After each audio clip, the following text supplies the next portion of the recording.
Good morning and welcome to our newest webinar discussing indoor and outdoor heat hazards. I'm Dr. John Mulroy, and I'm the director of the Pennsylvania Osha Consultation Program, housed here in the Department of Safety Sciences at Indiana University of Pennsylvania. Late last year, federal OSHA published their advance notice of proposed rulemaking addressing occupational hazards associated with heat, both indoors and outdoors, in response to the dozens of workplace fatalities and thousands of reported heat-related illnesses that occur each year. On April 8th of this year, OSHA issued a new National Emphasis Program, or an NEP, specific to indoor and outdoor heat-related hazards. This NEP provides enforcement guidance and resources to expand existing heat-related illness prevention in workplaces across the country. OSHA's NEP on heat will remain in effect for the next 3 years or until it expires or the NEP is superseded. Please note this NEP applies to all industries: construction, maritime, general industry, and agriculture. The NEP specifically identifies and targets those industries at greatest risk of indoor and outdoor heat-related hazards, including but not limited to residential and commercial construction, agriculture, landscaping, oil, gas well operations, mail and package deliveries. Several of the industries at risk of indoor occupational heat hazards include steel mills, bakeries, power generation, manufacturing with localized heat sources, and warehousing. While OSHA enforcement issued approximately 400 heat-related citations between 2018 and 2022, this new NEP will double the number of programmed and unprogrammed inspections the agency will conduct. Programmed inspections will occur when the National Weather Service issues a heat warning or advisory in any part of the country, while the unprogrammed inspections will occur whenever OSHA receives complaints from workers regarding heat-related hazards at their workplaces, or the agency is notified of a serious heat-related illness or fatality. So you're watching today's webinar to learn how to recognize, evaluate, and control heat-related hazards, and that is the goal. The information will provide you specific, measurable interventions which work based on years of experience and proven to reduce an organization's operational risk related to indoor and outdoor heat. So I'd like to welcome our guest presenter, Mr. Joe Santa. Joe is a senior risk control specialist with the PMA companies. He has many years of hands-on experience helping clients implement effective strategies to reduce risk associated with indoor and outdoor heat hazards, which he will share with you today. So thank you, Joe, for taking the time to be with us this morning. We're very much looking forward to learning about OSHA's NEP and what we can do to better protect our workers from the insidious heat hazards, both indoors and outdoors. Next slide, Joe. The chat window is open and available to you to ask questions during this webinar. We're monitoring that chat window throughout today's presentation, and we'll answer your questions directly in real time when possible. However, if your question is very technical, requiring additional research to answer, we will post that research response on our Pennsylvania OSHA Consultation website here on iep.edu in the coming week. So please check back with us if that is the case. With that, I'm turning this over to Joe, and we hope you find this information to be very helpful for you and your organization. Thanks, John. That's a lot to go into, but I think it's timely. Even though we're at the end of summer here in Pennsylvania, at least, we're still probably going to have some warm weather like we did last year. And it's a great opportunity to make it through this summer and start preparing for next year, because I can expect it's probably just going to get hotter and hotter and hotter, because I don't remember having to deal with this as much back in the day. When I started doing this in 1992, graduating from IUP in safety sciences, we learned about heat stress. And as I recall, it was mostly thinking of indoor exposures like steel mills and all that. But now it's clearly a problem. And as you can see on the agenda, we're going to try to address some of that, talk about those exposures, symptoms you can look for, and things you can do to try to prevent it. And one of the things that we tried to accomplish with this presentation was focusing on real world situations and real world controls that you can try to implement. And even with some of the pictures, these are real world pictures that I've taken or had shared with me from clients or other safety professionals. And I had a young worker, he was an 18-year-old right out of high school, started doing summer work for a roofing company. And as I was doing training, even though I had already done new hire orientation training for him, he sent me this picture and said, yeah, you know, I took my shirt off. I said, can't take your shirt off at work. You have, sleeves. And I said, oh no, this weekend I was working and I had my shirt off. So he shows up to work on a Monday like this with a very significant skin burn. And more importantly, these workers are out there every day, and this again is a roof exposure, but I took a picture of a roof surface where there was a heat stress incident. And as you can see with my infrared thermometer, I was getting 196 degrees. The highest I have gotten is 198. And I did not take a picture of that. So I have the 196. And if you know anybody who smokes meat, I mean, you're setting a smoker at a lower temperature than that usually. So really you're standing on a griddle. If you're working on a blacktop surface, any dark surface, as the sun is hitting it. So we want to try to focus on all of the exposures that we might be thinking about, not just the hot weather we might be exposed to, but the environment we're in itself with surfaces that are being heated. Even from the standpoint of if you're going to take a break and it's in an area in a parking lot, let's say, where there's asphalt, can we find an area that was previously shaded where that asphalt has already started to cool down? Or we're going there putting up an easy up canopy or something like that, and we're sitting still on a very hot surface. That's all going to come into play, and hopefully we'll be able to talk about that as we go through this. So as John mentioned, there is a major focus right now on heat stress. There is a national emphasis program that was reinvigorated, I guess, on April 8th, because it had there was one previously released on September 21st last year. And definitely in my personal experience in doing this for a long time now, the heat stress is a major concern every summer. And it starts, I remember 2 or 3 years ago in May, we had a week of 90-degree weather and it was wiping people out. And until you get acclimatized, which we'll talk about, this should be a major focus for most organizations. And I do have the link to the previous standard interpretation, and I will have a link to the new one later on in this presentation. But we want to make sure that we're sharing sources of information to address these heat exposures. And one of the things we're going to talk about is how we identify what that heat exposure level is, which can be a very big challenge and not always very easy to get a wet bulb globe thermometer to take temperatures for these exposures. So we think about the environment, and I'll break this down into different categories, but also the type of work you're doing, the clothing and equipment you're working with, the activities and the pace that's being used for those activities. Sometimes we just want to get done, so you try to speed up your pace a little bit. Maybe storm clouds are rolling in and you work even faster, or you're inside and you know that clock's ticking and you got to get your work done and you want to get punched out on the clock and you're working at a higher pace. Eventually, as I've found as I've gotten older, sometimes your body sets that pace for you and even says, I'm done, well before you thought you would be. But we'll talk about some ways to identify that whenever we see workers experiencing these symptoms. And there are some great tools out there, and the guidance is really pretty simple from the standpoint of shade, rest, and water. And if you can focus on those 3 elements and do everything you can working with your team to identify what are sources for this, I think it goes a long way. And personally, I'm seeing those results with businesses that I'm working with. So in talking about what this problem is, it doesn't just end with thinking, okay, are we working in a hot environment inside or outside? We've got sun, we've got airflow, but how well do you work when you're hot? And what is your pace that you're able to maintain and the quality of your work?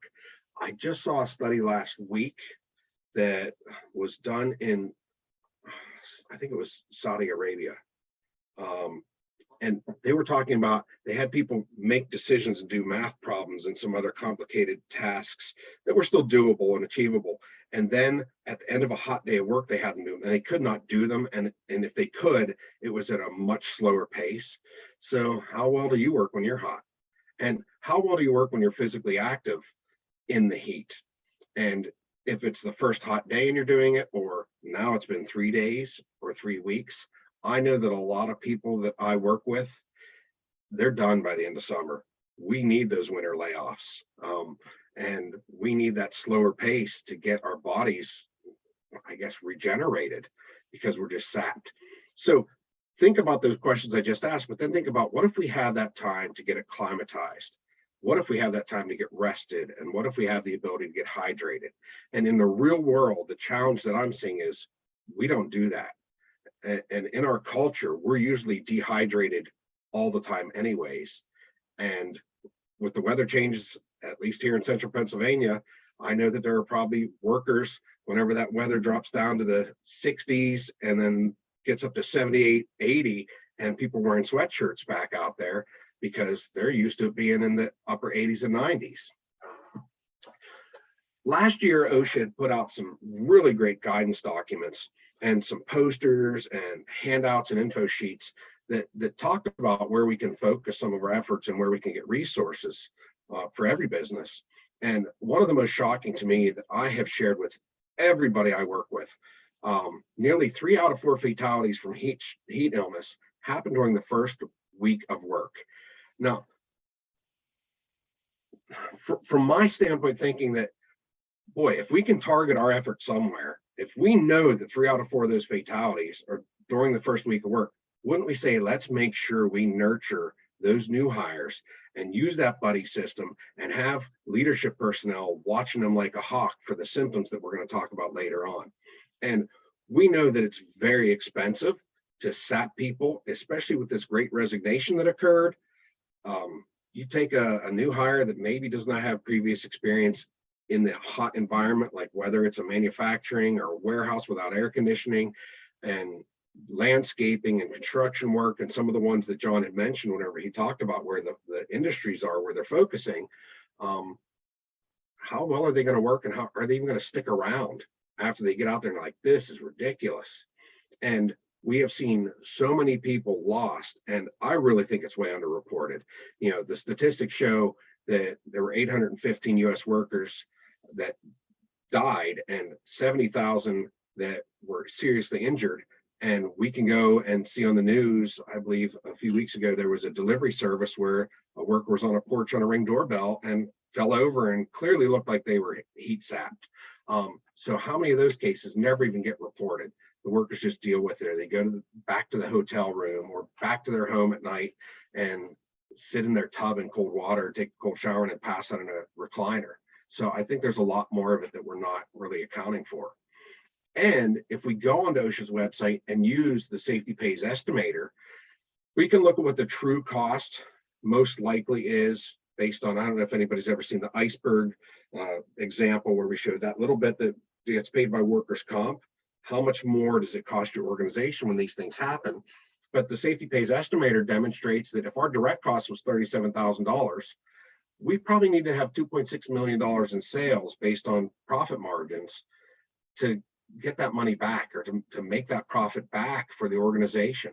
So you can always go to this. I have the link there, and this presentation will be available afterwards, that you can use that and go in and look and see how would it impact your organization. I put in one instance, but if you have a hot environment that your employees are exposed to on a regular basis and you're starting to see those results of those losses, you can actually put that information in through your workers' comp data and see how is it most likely hitting your organization.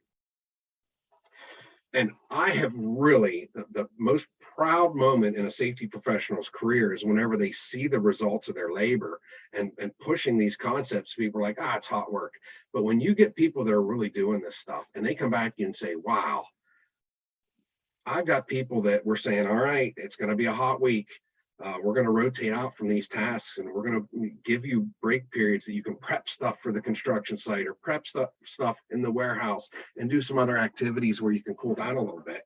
And you're getting people that are more productive at the end of the work week. And I'm having leaders on sites tell me this, and that makes me feel pretty pumped, because we're seeing, especially with new hires that don't know how to deal with the heat, and you're nurturing them. And I like to use that term, nurturing. We got to take care of these new hires. When you get some young person right out of high school at 18 years old, and they've never had this type of exposure, and they're out there and somebody's barking orders at them.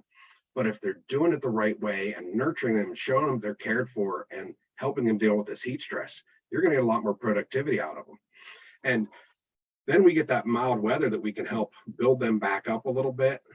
Don't just keep going, okay, it's cool now, let's get flat out there and crush them again. We want to make sure that we're looking at it as a whole picture for the summer.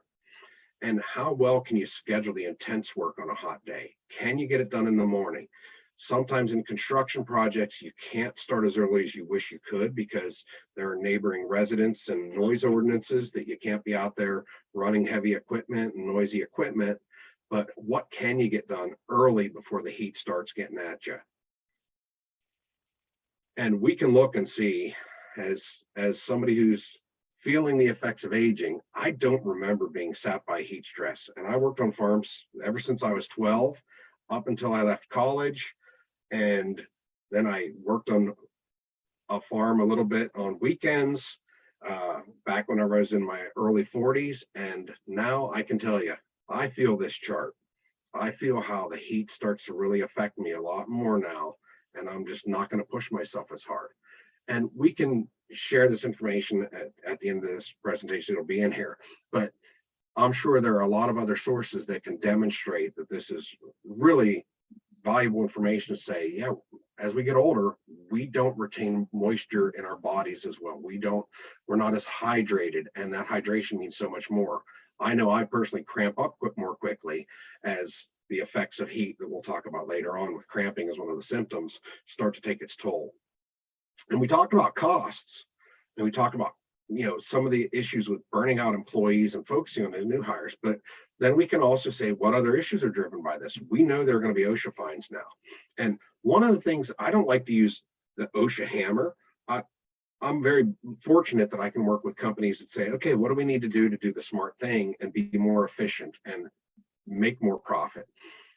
But OSHA fines are something that have been helpful with heat stress because you can hide for only so long. If you end up with somebody hospitalized or dying from heat stress, you're going to have an OSHA visit. You're going to have to deal with this NEP and the guidelines that are given to conservation and compliance officers. And you can't hide from it. So once we have this happen, which we are seeing it happen, I've had several situations where I had to help a company that I'm working with go to OSHA because they had somebody hospitalized because they were dehydrated and had to be hospitalized, if not overnight. The longest I've had was 3 days. Somebody with pre-existing health conditions that were compounded by the heat stress and dehydration. And you're going to get hit financially with employee turnover. And if you do have those news stories, I made a fake news document here that there are pages you can go to. You can search it on Google if you want, but you can make a fake newspaper article. You can make it about somebody's birthday or anything. And I went in here with a client and said, what if you would have a heat stress death? And it was in the news locally. What kind of impact would that have with people that were just getting ready to hire you to do a residential project for them, or another business that was going to take this information and say, we have 3 bids, we're going to knock yours out because we don't want this bad type of PR coming along with it. And I'm sure there are other impacts, other issues that come from this. It might even be the customers themselves that while you're there, they're seeing people, sitting there wiped out and saying, oh, wow, do we really want to have, this type of exposure for us? So let's talk about those exposures. And I've broken it into 4 categories. We got the weather and the environment you're going to be in, the work that the workers are performing, the workers themselves, and the physical conditioning and all that comes with it, and then the whole picture for all this, because I think it all has to work together. And this is the type of information also that I'm sharing with line employees and with their leadership team, supervisory personnel, managers, even estimators for construction projects, to take some of this information into consideration whenever they're bidding a job, to say, hey, do we have any cool areas or areas where people can go and rest? Or do we need to build that in, have some type of an air conditioned unit that can be brought to the site? Or if it's a manufacturing operation, I have seen that they have cool rooms that people can go into. So planning this all out is very helpful. Now, earlier on, I did talk about the wet bulb globe thermometer, and I said I'd talk about it a little bit later on, but this is a hot topic, I guess you could say, pun intended. But I've talked to some safety professionals, and one of my colleagues that I really respect was talking, said, you're not really getting a good evaluation if you're using, the heat index, because you really need to be using a device like this. Well, I pride myself on trying to really get into the trenches and find out what workers are experiencing, and everyone say, "Oh, you safety people," and they grumble and all that. But a piece of equipment like this would be destroyed in a day, if not in a week. So you'd have to really stay on top of it and take care of it. And it's not real world. I haven't seen one since I was at IUP learning industrial hygiene. So I know that there are sites that have these. I know industrial hygienists use them, and it's awesome. Yeah, if we could use that, great. That would be your best case scenario. But I'm not dealing with the best case scenario a lot of times. And I would bet many of us aren't. The American Society of Safety Professionals has a professional safety journal. And this was an article that was in it a few years back. And it was very frustrating to me, saying, well, what are we supposed to do if we can't use a wet bulb globe thermometer because it's just not realistic in our environment, whether it's a warehousing operation or a concrete masonry contractor. We have to use the sources that are available, and the heat stress, the heat index chart is what we have available to us. And I'm saying using something is better than nothing. Sure, there's best case scenario, worst case scenario. Let's find what we can make work for us, because bottom line is we can't just keep saying, well, what are we supposed to do? Because there are things that are really good out there now that are very easy to use that I'm going to talk about. So we can look at the weather and plan ahead and know what's the weather going to be like. Here in August, we've had some nice mild weather, some really unseasonably mild, pleasant weather, and we've had very hot weather. That humidity really makes things feel differently, and airflow itself. If you've been on an asphalt paving project when it was a hot sunny day with no airflow and no clouds in the sky, that high humidity, you know exactly what I'm talking about. It is stifling hot, and you just feel like the air around you is sucking the moisture out of your body. And workers can get acclimatized to it, but by the end of a hot summer of doing work, they're going to feel it. So all of these things come to play, and you need to think about how they're going to impact your workers in those environments. Now, there are a lot more tools out there for us to track the weather and to see how it's changing. This is a particularly nice one that I use, that I will go back, and at the end of a month, whenever clients have told me, oh, we had a heat stress incident, or boy, this last week was really tough, we shut down a couple jobs early, I can go back and see and put in my information for them, particularly like if with their OSHA log that I'll get a copy of. I will note what the temperatures were, and I can even look at them historically and see what the real feel was. Like where I'm located, I might use an airport. Harrisburg International Airport tracks the temperatures that go into this website as well. So you can go and start to track and actually build information, and then utilize that in your training. With a lot of contractors I work with, we do winter training, and we'll go over some of this information to show them, hey, sometimes the older, experienced, wiser workers say, everybody's just getting soft. We have higher temperatures now, and it's just a matter of time. Some of my older, wiser workers, even sometimes myself, are feeling the effects of that heat a lot more than we would have years ago anyways. So you can go into a website like this and enter your date that you want to look at and find out what the max temperature is, and it will tell you that for that geographic region. So we can even look here and see what are the trends that they're seeing historically. I put in here for 2020 to look back and say, okay, what was that? And then you can look moving forward and see how that trend is changing. I think that's very important whenever you build this information, to actually show employees, especially I'm seeing younger employees, whenever they can see something, it's more realistic to them. So to show them increases in numbers can be very helpful as well.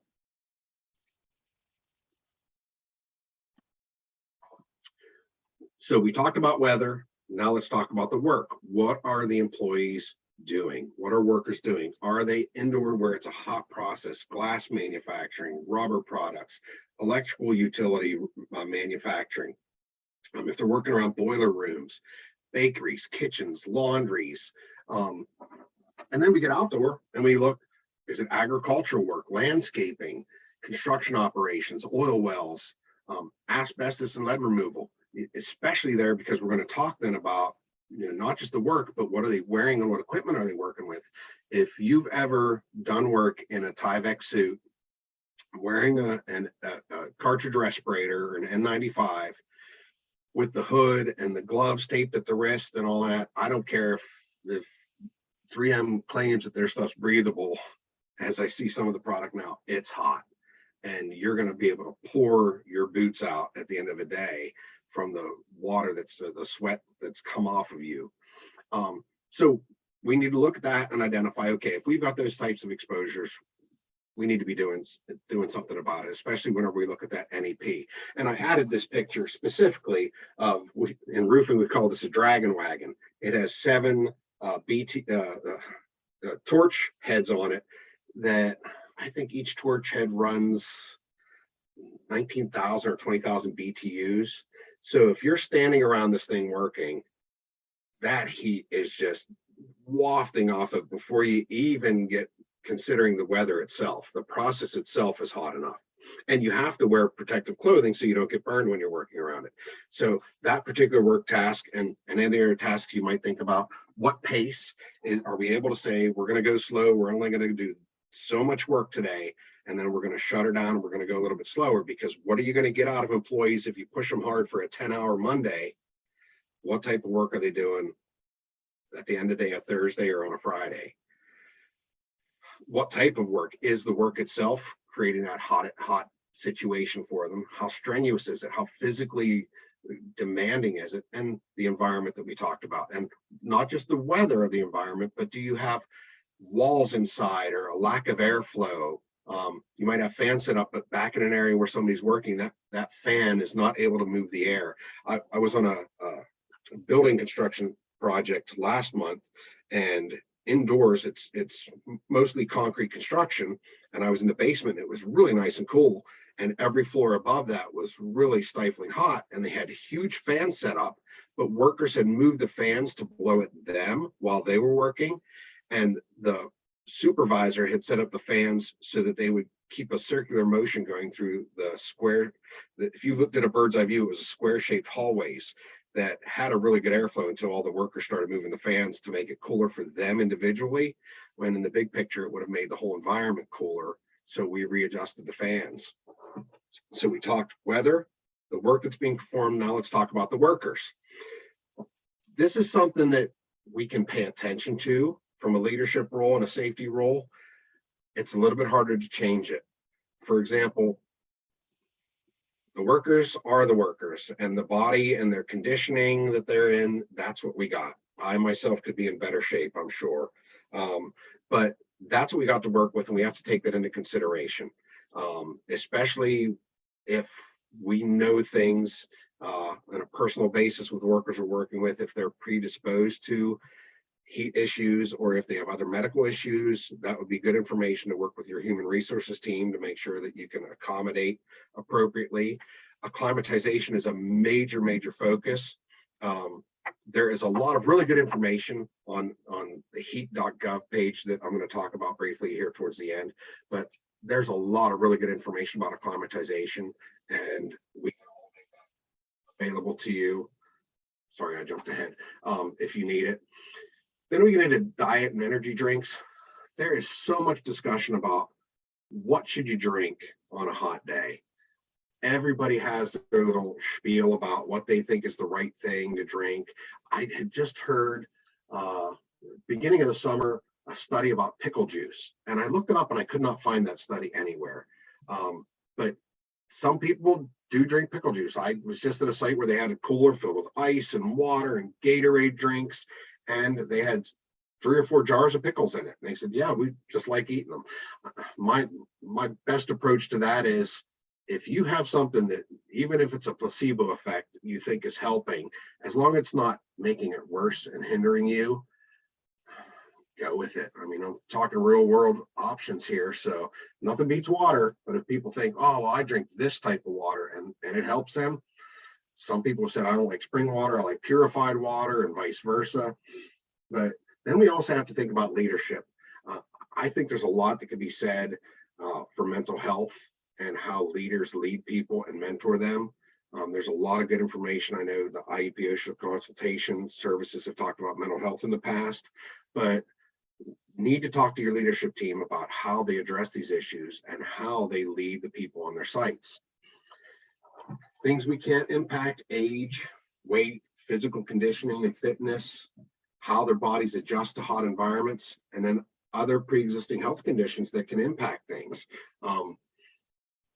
You get a feel. You don't have to have somebody come out and tell you, hey, I'm diabetic. You'll get to know it in a leadership role pretty quickly, what you got that you're dealing with. But don't be fooled by any of this. In my personal experience, I have seen some of the most physically fit young people come out of site on a site and be like, oh, this is nothing, this is nothing. You can run, but you can't hide from heat eventually. It's going to get everybody on a site if we're not doing the proper controls that we're talking about in this webinar.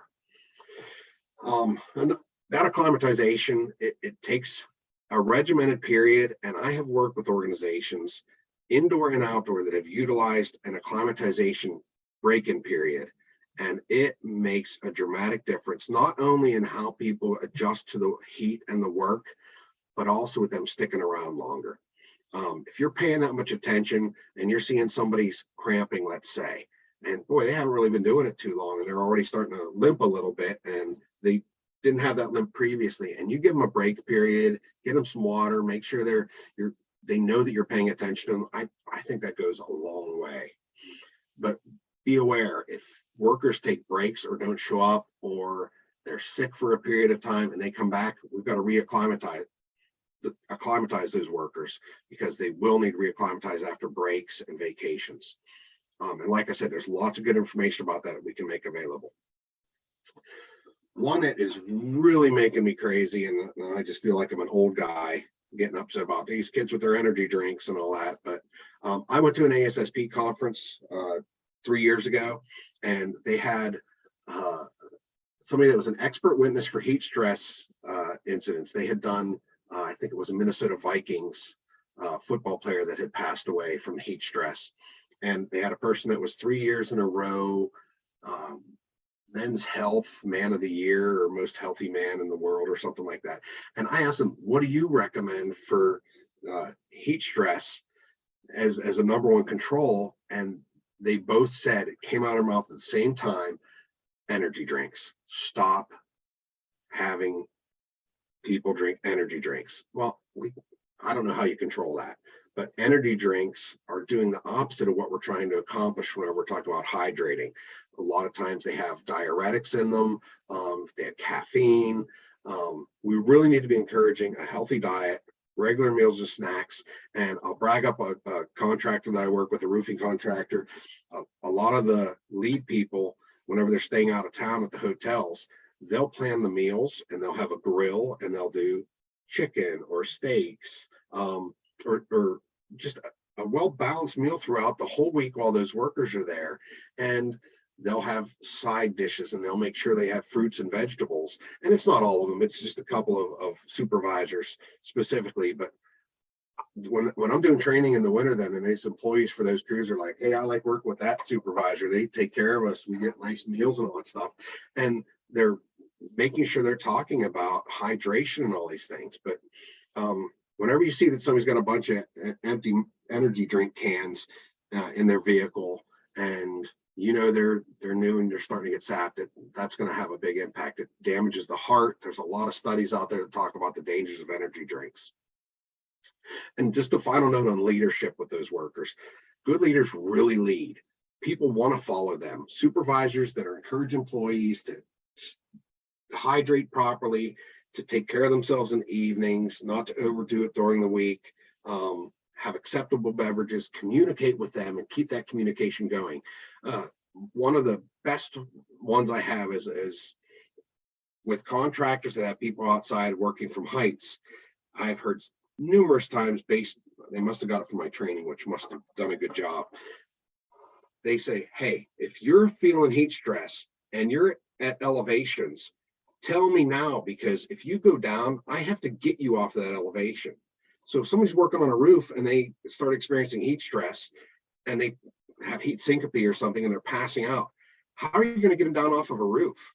So we need to have that communication way ahead of time, monitor whenever we're seeing these new workers that are experiencing some of these stresses, and have a very quick response. Fall protection regulations require that you have a rescue plan if there's a fall. You need to think, if you've got people exposed at heights, and maybe they're climbing down ladders, we need to have a quick response to how we're going to rescue them from that environment as well. That should definitely be part of your plan. And then that last part was the whole picture, putting all those elements together. With this world we live in, I know that I have worked with contractors that have people out of town. They get back from work, they worked 6 to 2 or maybe even 6 to 4, trying to get some extra hours in so they could quit early on Friday and get home. And they're going to the hotel room. And some of these workers are young workers are going in, sitting in and playing video games, sitting in a hotel room, the air conditioning going, maybe they're drinking beverages that they should not be drinking. That sedentary might be okay to recuperate whenever you're in that hot environment, but are we being healthy? And are we making healthy choices while we're in those environments when we're out of town? And that mental health also comes in there. If you're away from your family, you're going away for a week, what do you do when you get home after that hot week of work? Pardon me. Are you mowing the lawn, getting the honeydew list done, doing all these other activities that need caught up on, going to the kids' baseball, soccer games, all that stuff? And you constantly feel like you're running and you don't get that chance to have that downtime to recuperate. And I also want to talk about crew relationships.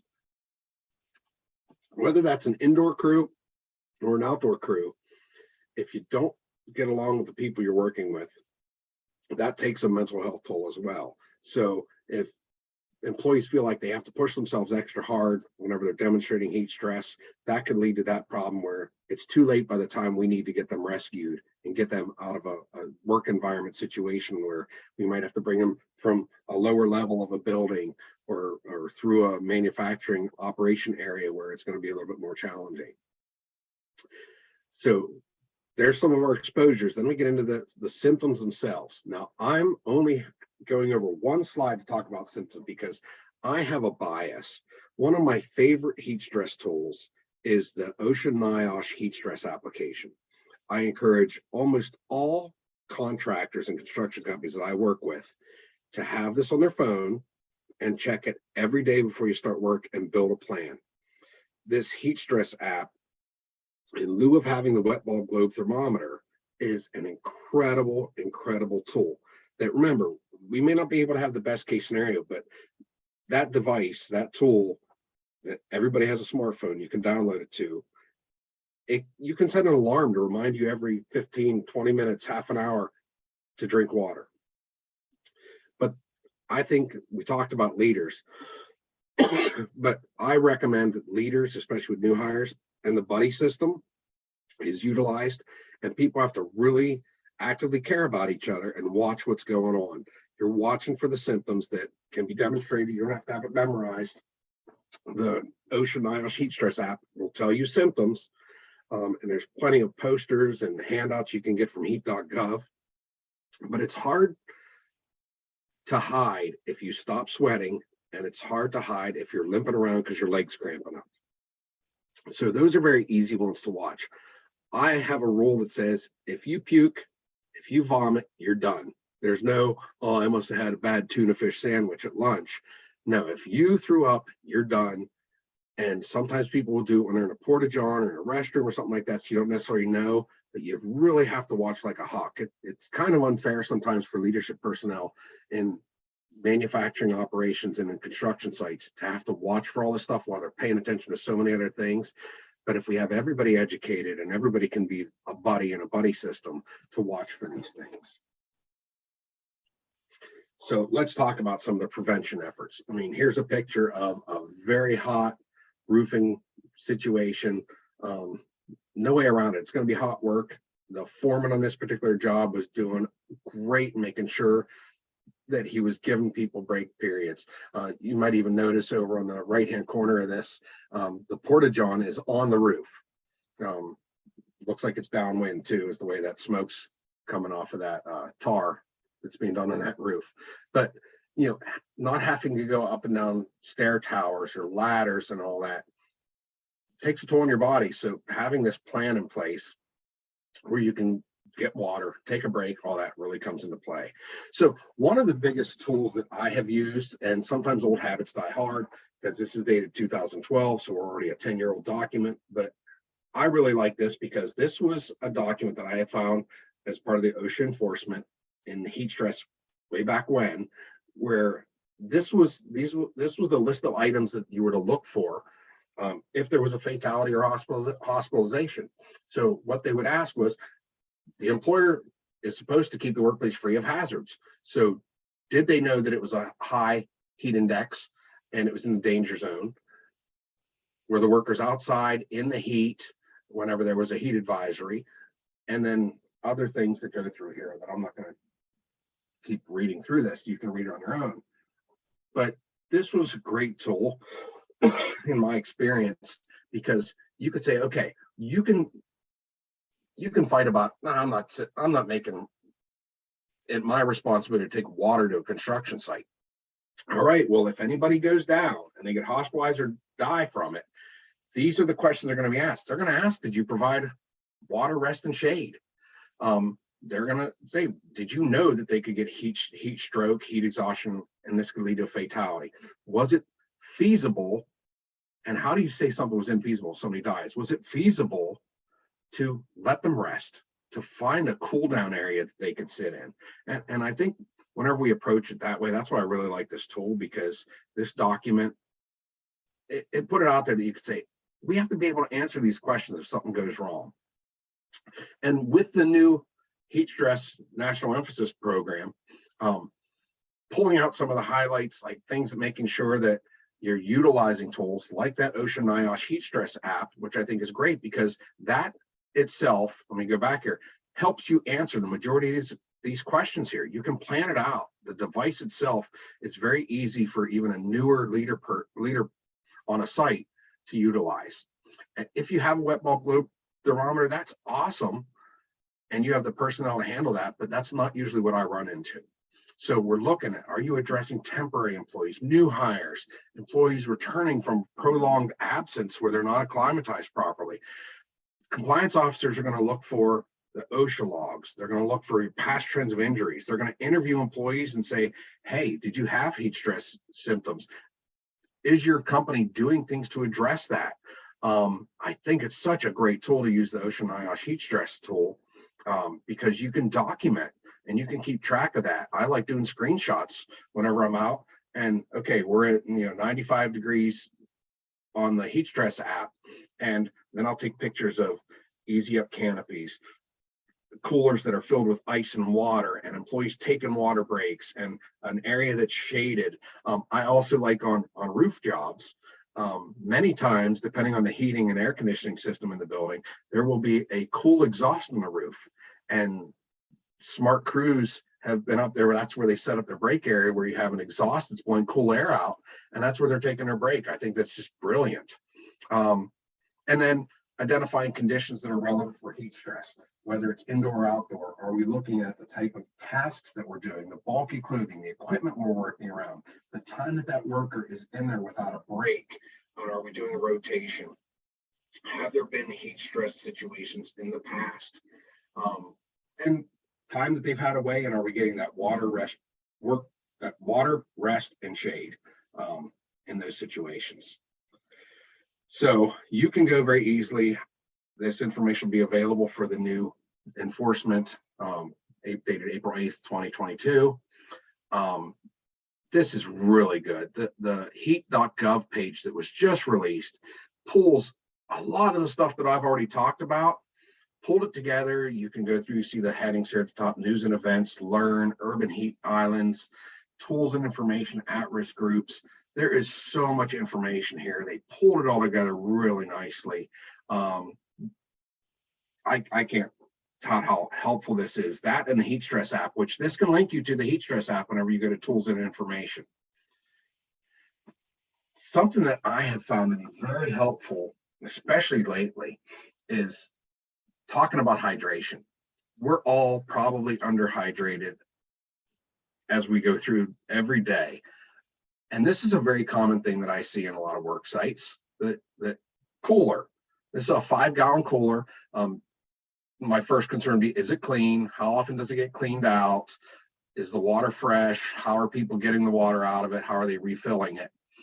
And are we getting enough water if we're using those coolers or other systems? This is from the military. It is a urine color chart. On my screen, it's showing really number 6, that's a rust color. I know that in presentations it might be looking like it's just a little bit off, but you want urine, if you're hydrated, to be just off-white, into the starting in the yellow, getting into gold. But once we're into that gold and rust colored, that person is very severely dehydrated and at a high risk for heat stress. But how much water do you need to drink? The information from OSHA's website and information that has been provided to promulgate a standard potentially that is on OSHA's website that is cited here in my presentation, in my notes. A person can't process normally more than 32 ounces of water an hour through their kidneys. So I utilize that to make some information. It's really helpful from a training standpoint. I even have this as a toolbox talk, but 32 hours an hour under the worst heat conditions, you're not going to process more than that. So there's no sense drinking more than that. We don't want to get hypotoxia. But for 8 hours a day for 10 workers, you're going to need 20 gallons a day. And in my picture I have here, you see the 5-gallon igloo cooler. So you're filling that up 4 times a day on a hot day for 10 workers. Or you're going to have 2 of them filling them up, multiple times throughout the day. That's 100 gallons a work week, 400 gallons of water a month. Now, I see a lot of people that are using water bottles, and we have to think we got to have cool water. So they got to fill this up, keep it cold. And if we're drinking water bottles, here's the math on the water bottles. Made it into a chart. If you've got a small crew, 4 workers that are doing, let's say they're doing 4 10s, they're going to need 10 gallons. 4 workers are going to need 10 gallons every day. And then if we look at that same 4 people on a crew for 1 week, they're going to need 40 gallons of water for that week. And if they're doing 5 10-hour days, we're getting a lot of work done. People are working overtime. They're coming in on Saturday. You've got to account for that. So if you have the ability to look at this and say, you know what, we're going to need to order cases delivered to the site or to our area where we have all our supplies, we're looking at case loads. So a 10-person crew working 8 hours a day, every day of August, say 2021 or now 2022, that's 22 work days. You're going to need 140 cases of water, or a pallet and 62 cases of water. That's perspective. Are we really hydrating enough? And something I'm seeing a lot more of are hydration products. Sorry about that. Hydration products that are being utilized. Seeing Gator Light is a new one. I just found out because workers were going to a Sheets, and they are in a local area where they talked to one of the managers at the Sheets and said, don't even put it on the shelf. If you've got it, we're taking it. And they go there first thing in the morning or they're going to work, and they'll have a case of it sitting there, or 2 cases, and they're buying it outright because they say it works. Now, could be placebo, could be real. It says the Gator Light product says it replaces 5 electrolytes. Pedialyte has come out with adult products. We've got the squenchers that are utilized. There's a lot of tools out there. I know from the studies that I've done in preparing for something like this, it's water, water, water. If people believe they need other products that are going to help, fine. Not energy drinks, but water. Make sure you're getting that water in. And there might be other sources. Here's a picture I found on a site that I was at where they had Rapid Rehydrate, which was an electrolyte pill that they were taking. And it was no more than 4 a day, but they had instructions about if you're working at a pace where you're metabolizing, blah, blah, blah. I was like, I can't even understand what the bottle said. But the workers on this crew, they believed in it, and they were getting it at GNC. But organizations should have a policy and a procedure program that talks about what they're going to do if there's heat stress, how they're going to address it, and basically hit the water, rest, shade approach to this. So, and constantly monitor, share as you go, and tweak your program. I had this heat stress responder kit here. A foreman that had these kits available said, I got 15 people on this crew. If I have people go down because it's heat stress, there might be more than one.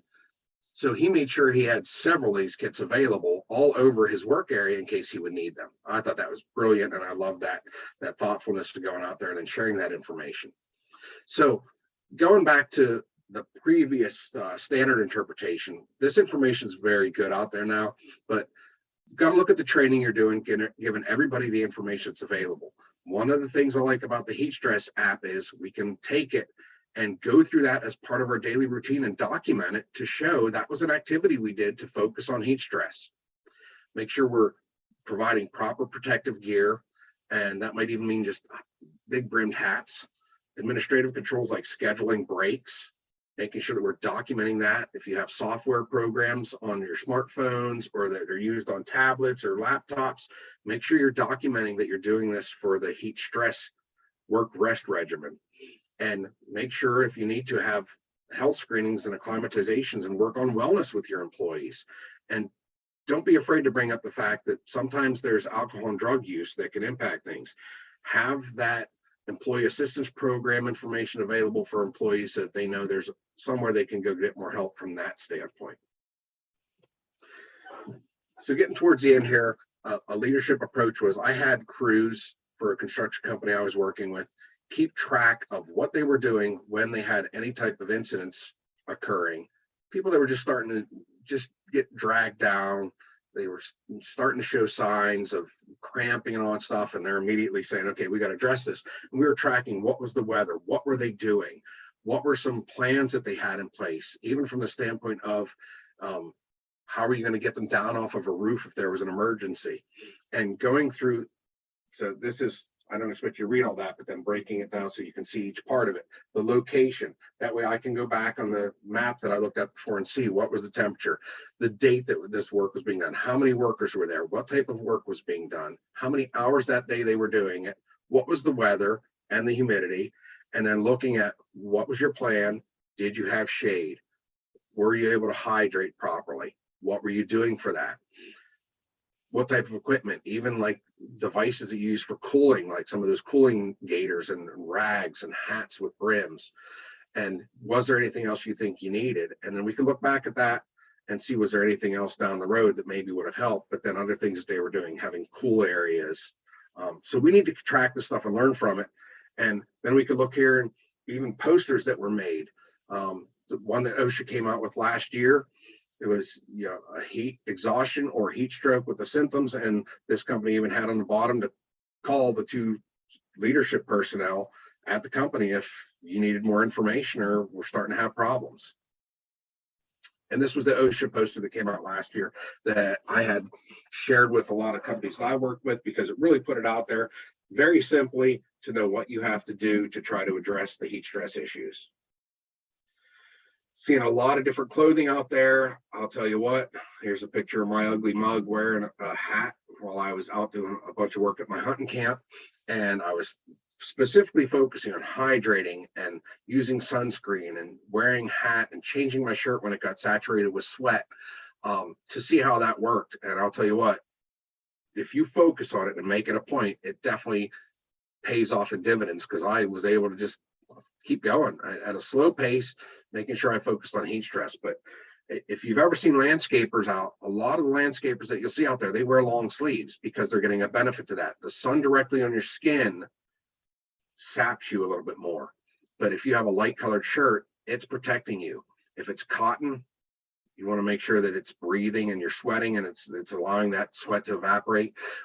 Something that we're going to see more down the road are wearables. There are some companies out there, if you've seen the Fitbits and some of the Apple watches and all that stuff that can monitor temperature and heart rate and all that stuff, there are now wearables that are being released that can test the sweat and see how much sodium is in it and the mineral content and check your pulse rate.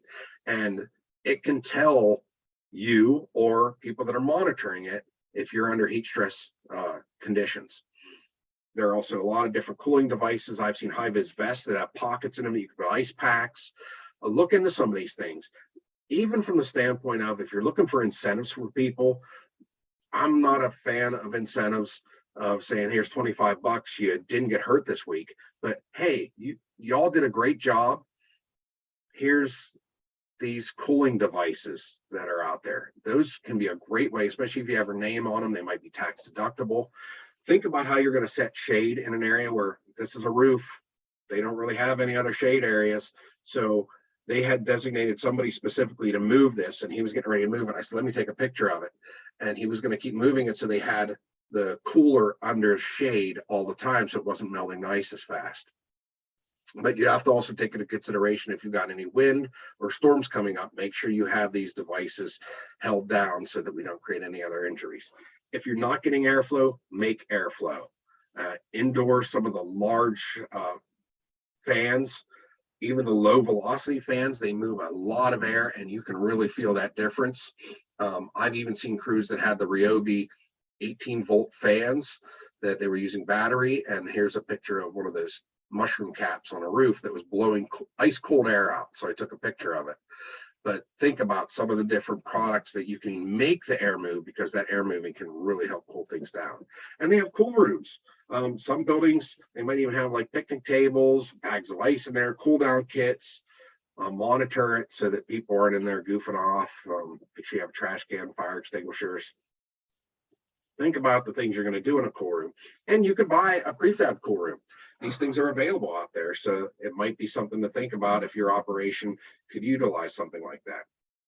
Really, absolutely the best way, in my opinion, to know if somebody's experiencing heat stress is to take their temperature. That's not very practical. I have done it before. I actually had a situation where I went out with a safety director. We said, hey, can we get any volunteers? We're going to check temperature. And a really young, hard worker, great employee came over and we checked his temperature and he was at 101.3. That's danger heat stress area. He was wearing a long sleeve tee. It was soaked with sweat. The foreman on the crew starts freaking out. He's like, oh my gosh, get him over here. So they get him under the canopy. They put ice on him. He's like, oh, leave me alone. This is embarrassing. Within 5 minutes, his temperature was 98.6. What's that tell me? Yeah, he was experiencing heat, but his body was doing what it needed to do to adjust and take care of him. We got, capillary dilation, the skin gets red, the heartbeat increases, you sweat more, all these things go on. His system's working. The problem is, this was the end of the day and he was about done. But the problem is whenever this is happening and we're not aware of it and we're not taking the controls, and those systems in our body can't keep up anymore. So here's a screenshot from the heat stress app. I was down in Philadelphia, Pennsylvania, and it was 107 degrees Fahrenheit. The crew was done. I was there with the foreman talking, and actually, this is East Petersburg, Pennsylvania. But it's just amazing to me that whenever you could put it in perspective like this, people say, wow, 107 degrees, and you take the controls. And this app, you can see here on the screen, you've got the heat index you can clip on. You can look hourly, and it will look throughout that day what the temperature is going to be, planning ahead using the NOAA information. People don't have to memorize what the symptoms are and know what to do for the first aid. They can click on these buttons and identify what they need to do. And there's an alarm bell at the top of the screen where you can actually click on that and set reminders for you to remind the people around you, hey, you need to stop and take drinks.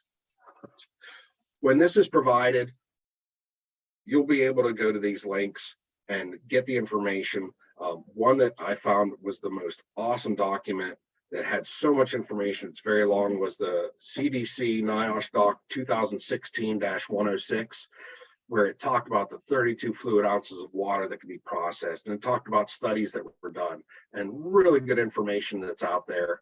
Hopefully this will be helpful. And the heat.gov page is also an extremely great tool.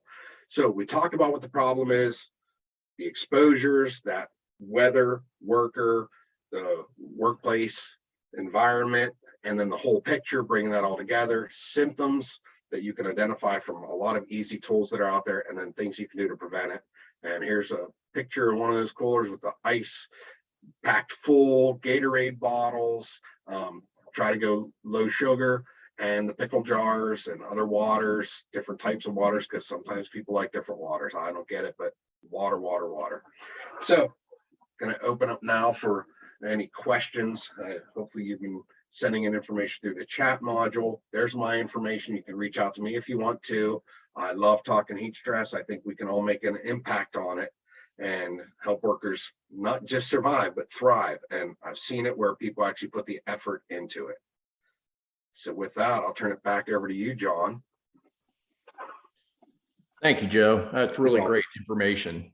And quite honestly, I didn't realize productivity can drop as much as 14% when temperatures exceed 86 degrees. That's major. That's really major. So to our attendees, please feel free to contact Joe directly via his email, or if you have any final questions, add them to the chat window for the benefit of all the attendees. It was a great discussion on the hazards associated with indoor and outdoor heat and what our attendees can do to reduce their workers' risk of serious, even life-threatening heat illness.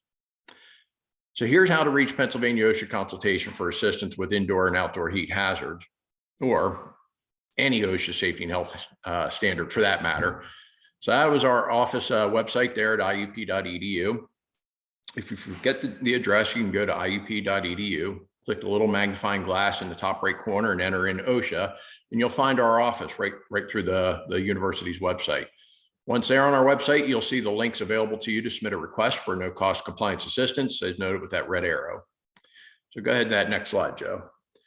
OSHA Consultation has a Facebook page, and we encourage you to go to that page. You're going to find information on serious injuries and fatalities in industries just like yours. Please friend the page and share it with others in your trade organizations.